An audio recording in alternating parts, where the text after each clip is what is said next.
Hello guys, welcome back to the channel. In this video, I'll be showing you how we can monitor data usage on Android phone. Let's get started. Here I have opened my Android phone. So the first thing we're going to do is open our settings app on our Android phone. And after that, we can click on connections. It's over here and just tap on it.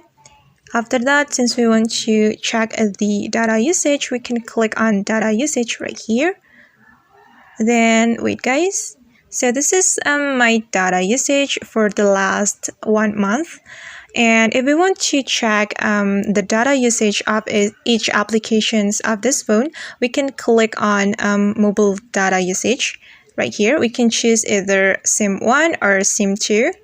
And I'm going to go with SIM 2. So I'm going to click on mobile data usage of SIM 2. It's right here guys, and just tap on it.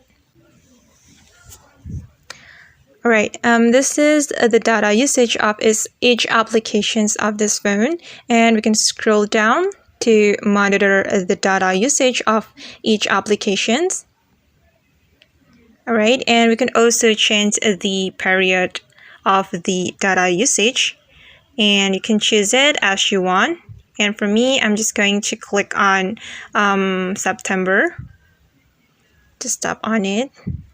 Alright. Okay guys, and that's how we can monitor our data usage on Android phone. I hope this video will be helpful for you. Thank you so much for watching and see you on the next video.